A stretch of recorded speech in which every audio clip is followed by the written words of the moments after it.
You're walking through tall grass 100,000 years ago. The sun is setting. You hear something move behind you. You turn around.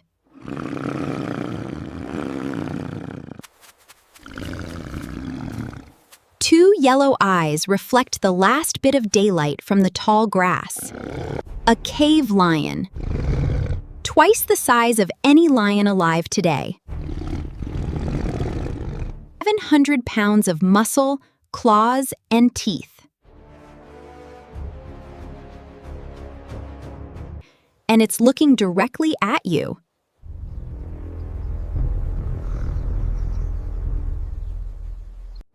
You have no means of defense, no protective tools, not even a simple implement. Your teeth are flat. Your nails are useless.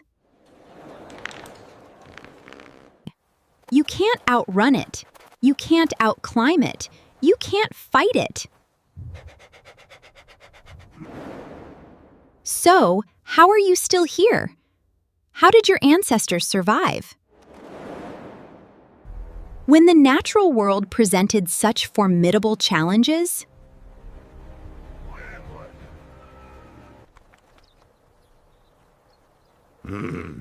let's start with what was actually hunting us. In 1924, Raymond Dart discovered a skull in South Africa that changed everything.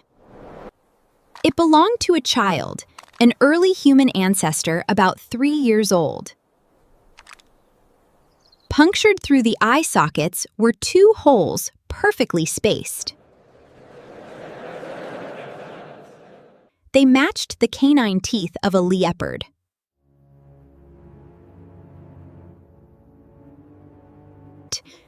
This child was prey, not a tragic accident. Prey, prey. For millions of years, humans weren't hunters. We were hunted. The predators we faced weren't just dangerous, they were apex killers. They spent millions of years evolving to hunt large mammals. Starting with the saber-toothed cat, Smilodon fatalis, a true prehistoric predator. Built like a tank with 11-inch fangs, they were formidable hunters. 11-inch canines, 600 pounds, built like a tank. What? With a bite designed to puncture the throats of bison and camels. It didn't chase, it ambushed.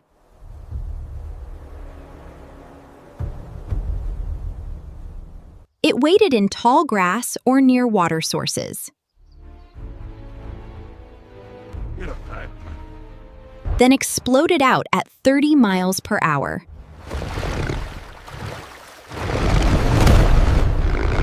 One bite to the neck and you were done.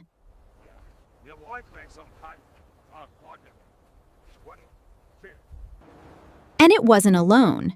The short-faced bear, Archaeological simus.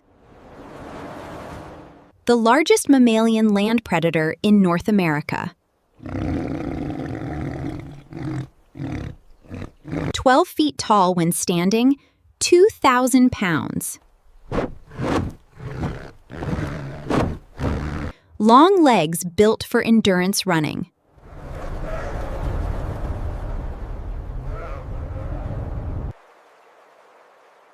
Most bears today are opportunistic. They'll eat berries, fish, whatever. The short-faced bear was a hypercarnivore. It ate meat, only meat, and it could run 40 miles per hour. That's hard, Yelm's hard. If it saw you, you were already dead.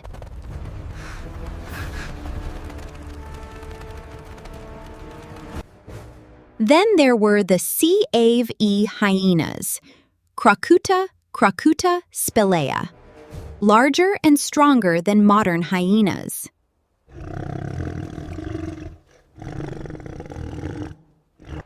With a bite force of 1,100 pounds per square inch.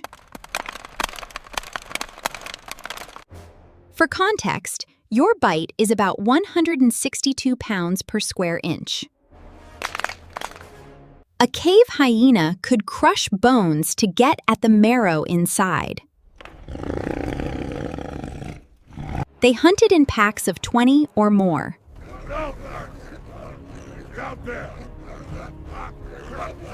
Coordinated, relentless. They hunted at night when early H humans could barely see. Dire wolves ran in packs of 30.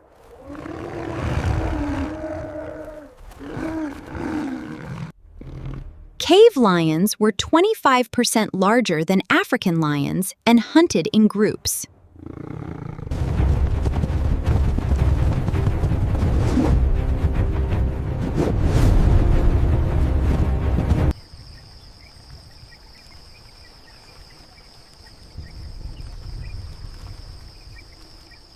Terror birds in South America stood 10 feet tall.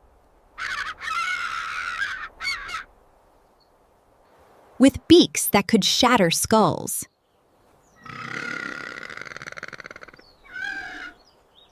Everywhere humans went, something was trying to eat us.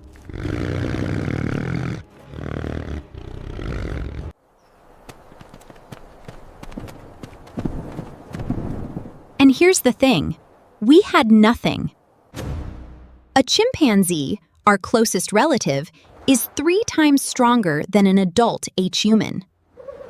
Chimps have fangs.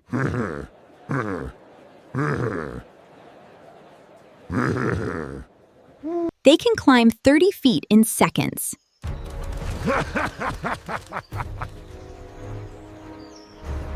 And they still get killed by leopards regularly.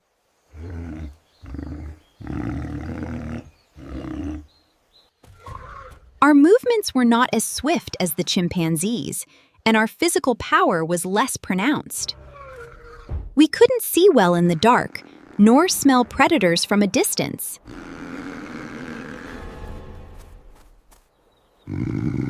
Our hearing was mediocre.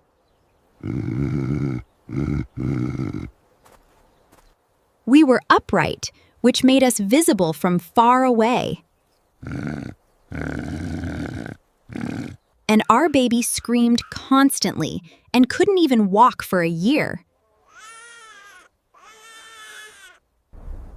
By every biological measure, we should have been extinct in 100,000 years. But we're not. They are.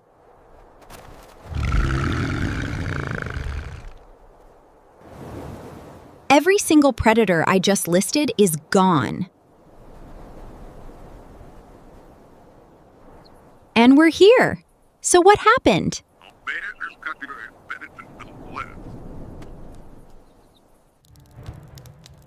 The first weapon was fire.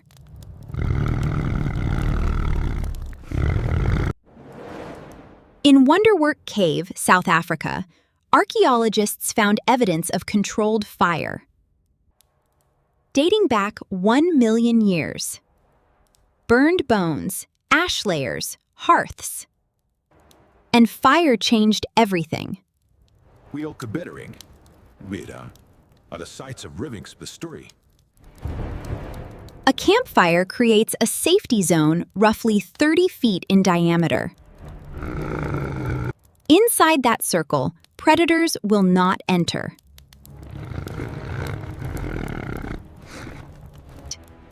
It's hardwired into them. Even today, lions in Africa avoid fire. It gave us light when we couldn't see.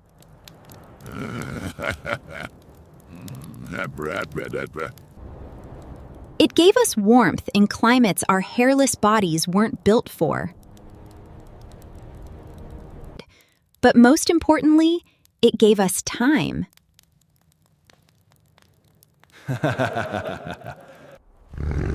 Before fire, when the sun set, you found shelter. And stayed completely still until morning.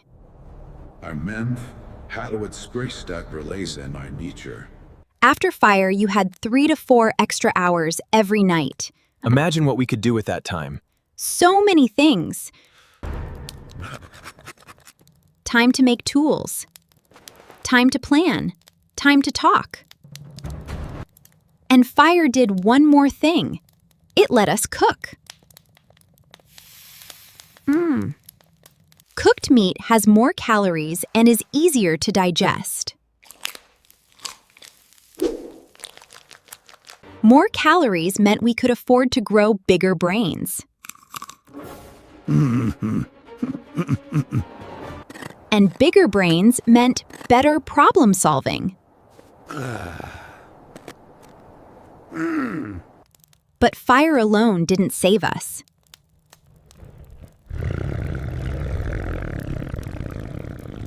The second weapon was endurance.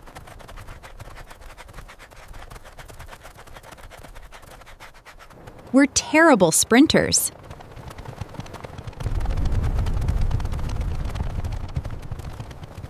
A saber-tooth could hit 30 miles per hour in 3 seconds. We top out at 28, and only for a short distance. But here's what no other predator could do: run for hours. We have something called persistence hunting.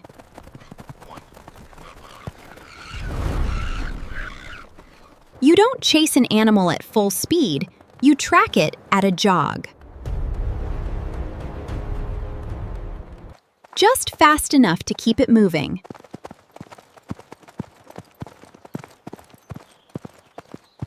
You follow it for 3, 4, 6 hours.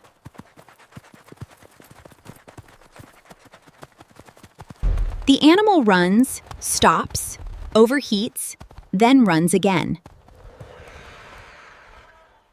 It can't sweat like we can.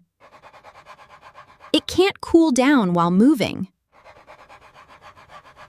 Eventually, it collapses from heat stroke.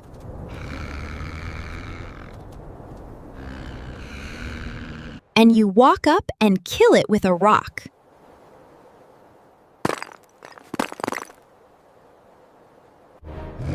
Humans are the only species on Earth that can do this. This endurance is what drove our hunt and secured our survival. The third weapon was pattern recognition.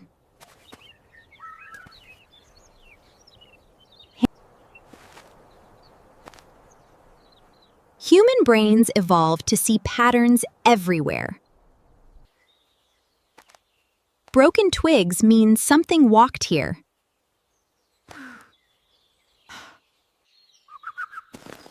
Disturbed dirt means something dug here. The shape of tracks tells you what animal, how big, how long ago. We started tracking predators the same way we tracked prey.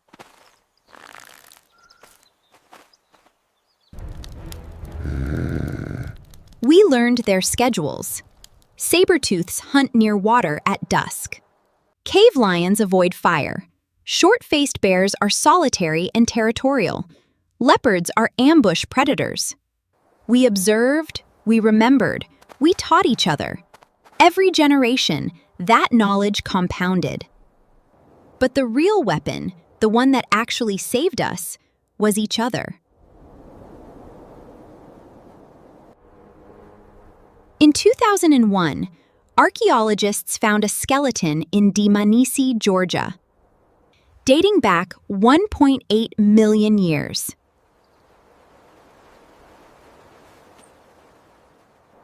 It belonged to an old human ancestor who lost all their teeth years before dying. No teeth means you can't chew meat, can't process raw food. This person survived for years after losing their teeth. Someone was feeding them, chewing food, or cooking it soft enough to eat. No predator does this.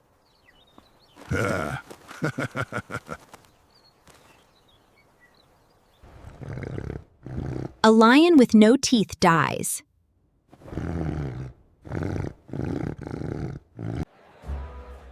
A human with no teeth gets taken care of.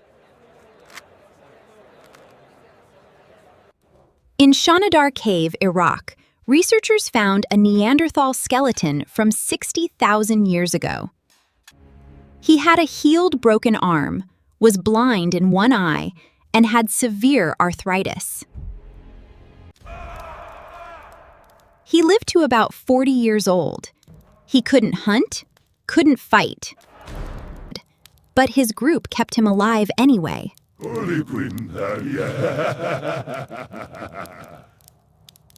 This is what separated us.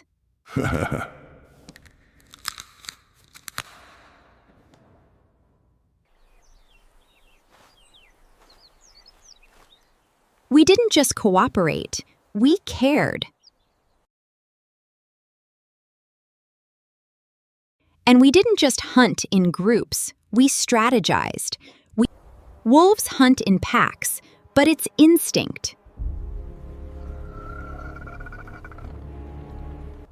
Humans hunt in packs with roles.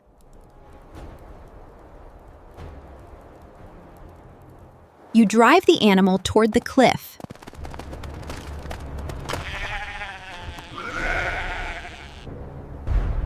You wait at the bottom with spears. You cut off the escape route.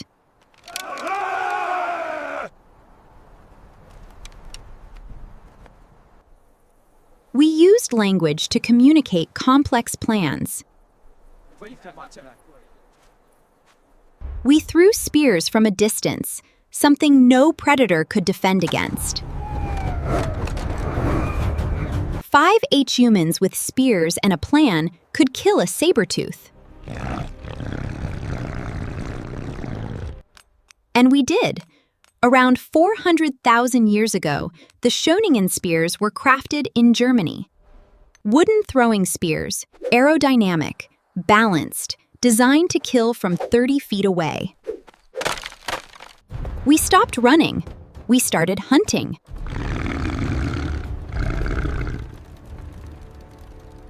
And then, around 50,000 years ago, something shifted. Humans migrated out of Africa into Europe, Asia, Australia, the Americas. And everywhere we went, the megafauna started disappearing. Half their base of megafaun's exarcher. We didn't just survive them. We outlasted them, outthought them, eliminated them. Here's the truth. Evolution gave every predator one advantage: speed, strength, venom, camouflage. But evolution gave humans adaptability. Every biological weakness forced us to invent a solution. Those solutions compounded over thousands of generations, until we became something no predator could evolve to fight.